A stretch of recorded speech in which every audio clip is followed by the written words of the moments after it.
അപ്പൊ ഇന്നത്തെ വീഡിയോ എന്താന്ന് വെച്ചാൽ കഴിഞ്ഞ വീഡിയോയുടെ സെക്കൻഡ് പാർട്ടാണ്. അപ്പം വീഡിയോ ഇഷ്ടമായ ലൈക്ക് ചെയ്യുക, സബ്സ്ക്രൈബ് ചെയ്യുക, മനസ്സിലായല്ലോ. അപ്പം നേരെ വീഡിയോയിലേക്ക് കടക്കാം.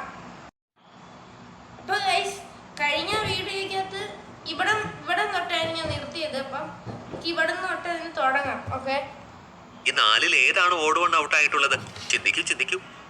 ഇതറിയാം എനിക്ക്. കഴിഞ്ഞ വീഡിയോക്കകത്ത് ഞാൻ 3. ഓക്കെ, ഇത് 4 പക്ഷികളാണ്. എന്നാൽ മൂങ്ങ ഇവരിൽ നിന്നും വ്യത്യസ്തമാണ്. മൂങ്ങ പകൽ ഉറങ്ങിയിട്ട് രാത്രിയിലാണ് കൂട്ടിൽ നിന്നും പുറത്തേക്ക് വരുന്നത്. മെഹുൽ ആദ്യത്തെ ബട്ടൺ പ്രസ് ചെയ്ത് ലാബിന്റെ അകത്തേക്ക് പോകുന്നു. ഡോക്ടർ സഞ്ജന ഡെഡ് ബോഡിയെ നന്നായി പരിശോധിക്കുന്നു. എന്നിട്ട് മെഹുലിനോട് പറയുന്നു, ഇദ്ദേഹത്തിന്റെ ശരീരത്തിൽ അപകടകാരിയായ വിഷം ചെന്നിട്ടുണ്ട്. ഈ വിഷത്തിന്റെ ഒരു തുള്ളി അകത്ത് ചെന്നാൽ തന്നെ മനുഷ്യൻ മരിച്ചു പോകും. അതിന്റെ അർത്ഥം അദ്ദേഹത്തിന് ദാബയിൽ ഭക്ഷണത്തോടൊപ്പം വിഷവും കൊടുത്തിട്ടുണ്ടാകും. എനിക്ക് ഉടനെ ദാബയിൽ പോയി വിവരങ്ങൾ അന്വേഷിക്കേണ്ടതുണ്ട്. മെഹുൽ തന്റെ വണ്ടിയിൽ ദാബയിലേക്ക് പോകുന്നു. നഗരത്തിൽ നിന്ന് ദാബയിലേക്ക് പോകുവാൻ 3 വഴികളാണ് ഉണ്ടായിരുന്നത്. ആദ്യത്തെ വഴി നഗരത്തിന് നടുവിൽ കൂടിയാണ്. അവിടെ എപ്പോഴും ട്രാഫിക് തിരക്കാണ്. രണ്ടാമത്തെ വഴി ഷോർട്ട് കട്ടാണ്. അവിടെ പക്ഷെ എപ്പോഴും ചെക്കിംഗ് ഉണ്ടാകാറുണ്ട്. മൂന്നാമത്തെ വഴിയിലൂടെ കൂടുതൽ യാത്ര ചെയ്യേണ്ടി വരും. പക്ഷെ അവിടെ ട്രാഫിക് ബ്ലോക്ക് ഇല്ല. ഈ 3 എണ്ണത്തിൽ ഏതായിരിക്കും മെഹുലിന് അനുയോജ്യമെന്ന് നിങ്ങൾക്ക് പറയാനാകുമോ? ചിന്തിക്കൂ. ഗൈസ്, ആ വീഡിയോക്ക് ശ്രദ്ധിച്ചു നോക്കാൻ മനസ്സിലാവും. ഇവിടുത്തെ ഞാൻ ട്രാഫിക് ബ്ലോക്കിന്റെ ഇടയിൽ കൂടെ പോകുന്നു. എന്തിനാ പോയെന്നറിയത്തില്ല. എന്തായാലും 3 വഴി കാണിച്ചിട്ടുണ്ട്. ഒരു വഴി ട്രാഫിക് ബ്ലോക്ക്, രണ്ടാമത്തെ വഴി നേരെ അവിടെ ഇതാണ് എന്തോ ആണ്, പോലീസ് അവിടെ ഇപ്പോൾ ഉണ്ട്.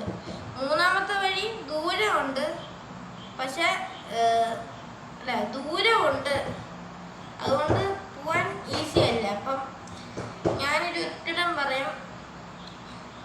ഇവിടെ ഈ വഴിയിൽ നിന്ന് ഒരു കാർ അങ്ങോട്ട് പോയി ബ്ലോക്കിലോട്ട്. അപ്പം അതല്ല അമ്പോട്ടൻ. അപ്പം നേരെയാണ് പോകേണ്ടത്, കാരണം അവിടെ കാറിൽ പോകാനുള്ള സ്പേസ് ഉണ്ട്. അപ്പം അതാണ് ഉത്തരം. ഹലോ ഗൈസ്, ഞാൻ പറഞ്ഞ ആൻസർ നേരെ ആയിരുന്നു. അപ്പം ആ ആൻസർ തന്നെ ഞാൻ ലോക്ക് ചെയ്യുവാണ്. ലോക്ക്. ഇതെന്താ വരാത്ത?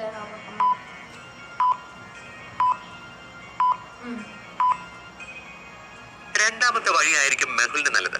കാരണം രണ്ടാമത്തെ വഴിയിൽ പോലീസ് ചെക്കിംഗ് ഉണ്ടെങ്കിലും മെഹുൽ നഗരത്തിലെ അറിയപ്പെടുന്ന കുറ്റാന്വേഷകനായതുകൊണ്ട് പോലീസ് ഉടനെ തന്നെ അദ്ദേഹത്തെ പോകുവാൻ അനുവദിക്കും. മെഹുൽ രണ്ടാമത്തെ വഴിയിലൂടെ ദാബയിലേക്ക് എത്തിച്ചേരും. അതിനുള്ളിൽ എല്ലാ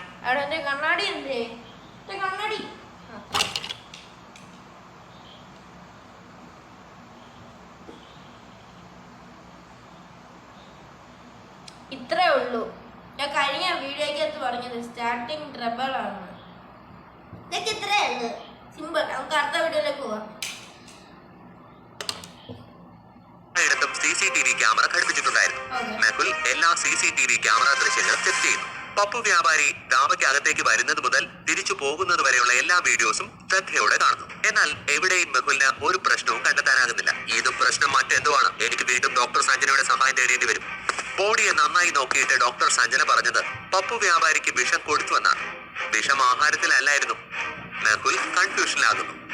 ഒരു വശത്ത് ഡോക്ടർ പറയുന്നു പപ്പുവിനെ ശക്തമായ വിഷമാണ് നൽകിയതെന്ന്. അതിൽ ഒരു തുള്ളി ഉള്ളിൽ ചെന്നാൽ തന്നെ മനുഷ്യൻ മരിക്കുമെന്ന്. എന്നാൽ പപ്പു അവസാനമായി ആഹാരം കഴിച്ചത് ആ ദാബയിൽ നിന്നാണ്. പിന്നെ അദ്ദേഹത്തിന് എവിടെ വച്ചാണ് വിഷം നൽകിയിട്ടുണ്ടാവുക?